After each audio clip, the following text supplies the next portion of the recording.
In keeping with tradition, the minority party, in this case the Republicans, have the opportunity to respond to the governor's speech, offering their feedback, in many cases their pushback to the agenda laid out by the governor.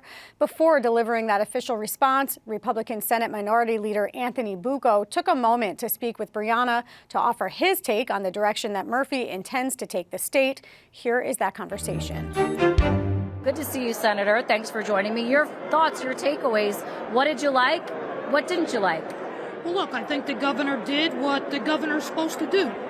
He painted a rosy picture of the state of New Jersey at this point. But, I say buyer beware, right? Right now, our budget has gone up $20 billion, 60% increase.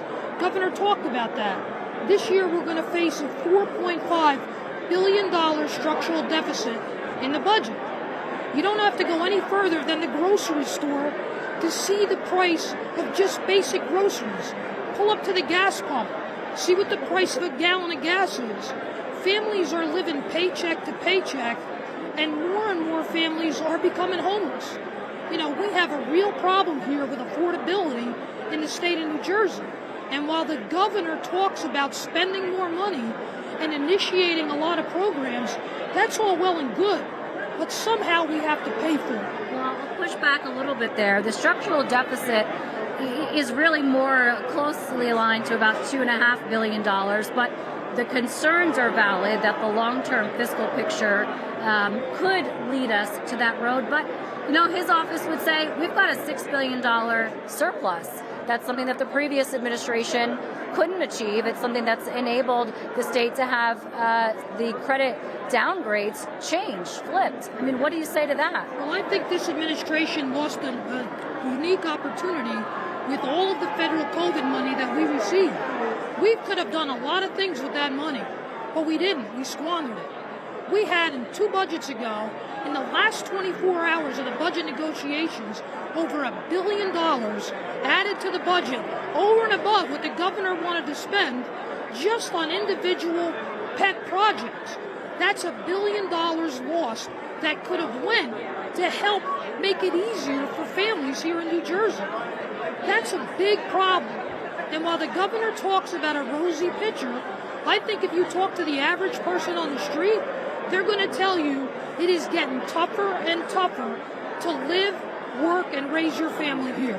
Yeah, I think one of the things that this administration has said over and over again is that some of the bigger picture items, these longer term financial responsibilities, do yield results, but it's tough for families to necessarily see right away. Any initiatives that you'd get behind today? I'm thinking about the zoning for affordable housing. Of course, that could easily be the number one affordability crisis in New Jersey. Is there legislation you could see getting behind? Well, the devil will be in the details, right?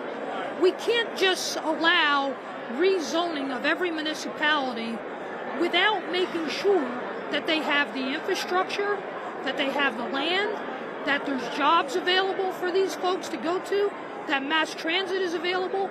If you're going to start telling municipalities how to zone their properties, we better make sure that some good sound planning goes into it. Like, we didn't do that with this last round of affordable housing. Instead, we forced this affordable housing down, and what it's doing is changing the character of our municipalities. Many municipalities are facing thousands and thousands of new units to meet their obligations, and they can't because they don't have the infrastructure to support it. Mayors came to the League of Municipalities and said, okay, you want me to build this housing? I'm happy to build it. But who's going to pay for the new well I need to put in at a couple of $1 million in order to provide water? Who's going to pay for the new sewer service? So then how do you solve it?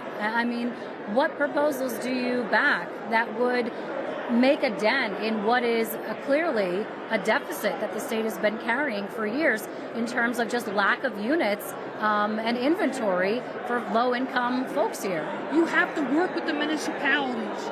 You have to look at the regional need and then figure out where the best spot to put that affordable housing is. Without sound planning, it's going to be a disaster. And that's the part that we've missed from the very beginning. There has never been sound planning behind these affordable housing numbers and where these units are going to be located. If you want to do this and do it right, work with the people that are on the ground that are going to have to absorb this housing and figure out how much, where, and how much, what can be afforded within the particular regions. That's what really has to be done. All right, Senator Bucco, we're going to leave it there. Thanks very much for your thoughts. Good to talk to you. Good to talk to Appreciate you. the time. Thank you.